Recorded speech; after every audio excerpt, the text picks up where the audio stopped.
Hi friends, అందరికీ నమస్కారం. మరి ఆమన్గల్ 4 మండలాలకు కూడినటువంటి సెంటర్ గుండకాయ ఆమన్గల్ మండలంలో మినీ ట్యాంక్ బండ మరి ఆ రోజు అభివృద్ధి చేస్తామని చెప్పేసి 6 కోట్ల రూపాయలు మరి 2018లో రిలీజ్ కావడం జరిగింది. అప్పుడు కాంట్రాక్టర్ గారు సగం పనులు చేసి సగం పనులను అట్లే వదిలిపెట్టి పోవడం జరిగింది కాంట్రాక్టర్ గారు. కాబట్టి ఇప్పుడున్నటువంటి రాష్ట్ర ప్రభుత్వం వెంటనే మరి ఏదైతే మినీ ట్యాంక్ బండ ఉందో దాన్ని పూర్తి చేయాలని చెప్పేసి రాష్ట్ర ప్రభుత్వాన్ని విజ్ఞప్తి చేస్తున్నాం.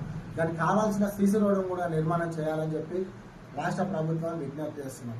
ఎందుకంటే ఈ ఆమన్గల్ మండలంలో అతిగా పెద్ద అయినటువంటి ఆమన్గల్ మండలం 4 మండలాలకు కూడినటువంటి ఆమన్గల్ మండలం మరి వాకింగ్ చేయడానికి పెద్దలు వికలాంగులు కూడా వచ్చే అవకాశాలు కూడా ఉంటాయి. అక్కడ మినీ పార్కును కూడా ఏర్పాటు చేస్తే చిన్నపిల్లలు ఆడుకోవడానికి అవకాశం కూడా ఉంటుంది. అక్కడ చెరువులో కూడా ఒక బోటును ఏర్పాటు చేస్తే పర్యటన వరకు కూడా అభివృద్ధి చెందే అవకాశాలు కూడా రాష్ట్ర ప్రభుత్వానికి మంచి గుర్తింపు వచ్చే అవకాశాలు కూడా ఉంటాయి. వాళ్ళు రాష్ట్ర ప్రభుత్వానికి విజ్ఞప్తి చేస్తున్నారు.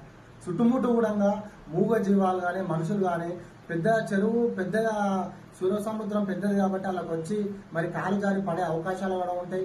మూగ జీవులు కూడా వచ్చి అలా పడే అవకాశాలు కూడా ఉంటాయి. కాబట్టి దాని చుట్టుముట్టు భారీ గేట్లను కానీ కంచెలు కానీ ఏర్పాట్లు చేయాలని చెప్పి రాష్ట్ర ప్రభుత్వాన్ని నేను ఆమన్గల్ ప్రజల తరఫున విజ్ఞప్తి చేస్తున్నాను. అదే కాకుండా ఆమన్గల్ చెరువుల వ్యర్థాలను కానీ కోళ్ళ వ్యర్థాలను కానీ మరి చెత్త చెదారాన్ని కూడా తీసుకుపోయి అలా పోసే అవకాశాలు ఉన్నాయి. కాబట్టి ఆమన్గల్ మున్సిపాలిటీ సిబ్బంది కూడా మరి ఆమన్గల్లో సంబంధించినటువంటి మరి మున్సిపాలిటీ కమిషనర్ కూడా దానిపైన దృష్టి పెట్టి అలా చెత్త వ్యర్థాల మరి చికెన్ వ్యర్థాలను కూడా అలా పోయకుండా మరి వాళ్ళ సూచన పోయకుండా చూడాలని చెప్పేసి మున్సిపాలిటీ సిబ్బంది నేను కోరుతా ఉన్నా. కమిషనర్ కూడా నేను కోరుతాను. రాష్ట్ర ప్రభుత్వం ఏదైతుందో మినీ ట్యాంక్ బండని అతి త్వరలో పూర్తి చేయాలని చెప్పి రాష్ట్ర ప్రభుత్వాన్ని విజ్ఞప్తి చేస్తాను.